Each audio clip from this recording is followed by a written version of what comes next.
การขึ้นทะเบียนจากองค์กรการศึกษาวิทยาศาสตร์และวัฒนธรรมแห่งสหประชาชาติสแบกธงเป็นชื่อเรียกมหรสพโบราณที่แสดงในยามค่ำคืนเพื่อให้ความบันเทิงท่ามกลางความมืดพุทธะนะโมตัสสะภะคะวะโตอะระหะโตสัมมาสัมพุทธัสสะนะโมตัสสะภะคะวะโตอะระหะโตสัมมาสัมพุทธัสสะ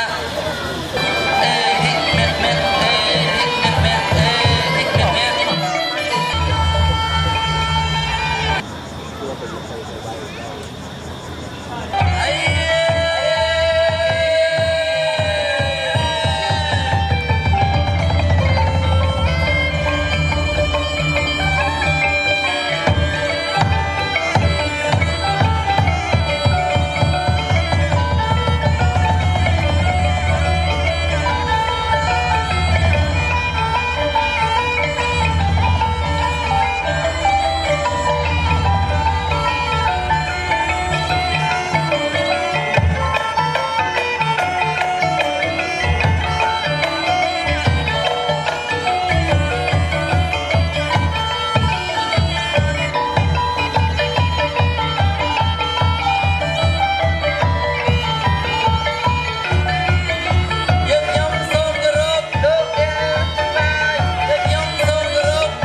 จิตตสุราบ้านเลือกออกกองตุสโยเทียมรอตีสมรภูมิใจเติบวิจาตรงตรัสาไอ้นากุรลมกุมาระ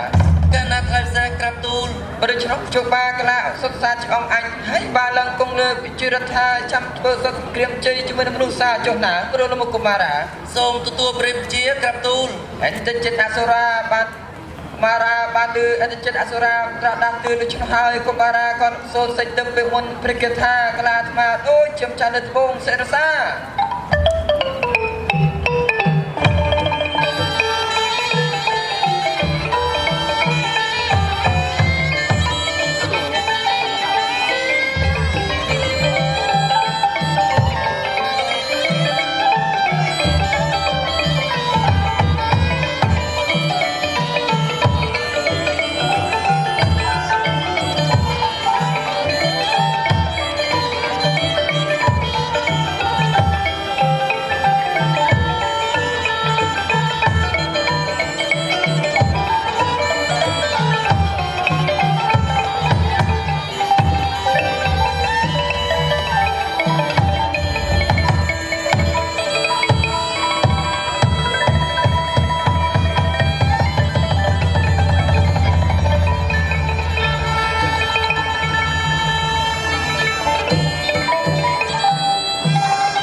สุรา បានឃើញកុមារាខ្លាថ្មសុសាអង្គខ្លួននៅឆ្នោះហើយទើបមានវិចារទ្រង់ត្រាស់ថាអញ្ចឹងរលមកកុមារាហើយកាលណាថ្លៃសេះបើដូច្នោះជបាឡើងគង់លើជារដ្ឋាចឹងធ្វើសក្តិជ័យជាមួយនឹងមនុស្សសាចុះណារលមកកុមារាកាលណាថ្លៃសេះអន្តិចិត្តអសុរាបានផ្ដាប់ដាំនឹងកុមារាស្រោបស្រេចនៅឆ្នោះហើយអសុរាក៏អស់កំពួននៅឯស្រទាប់នេះគ្នាបានដូចចិត្តចិត្តដា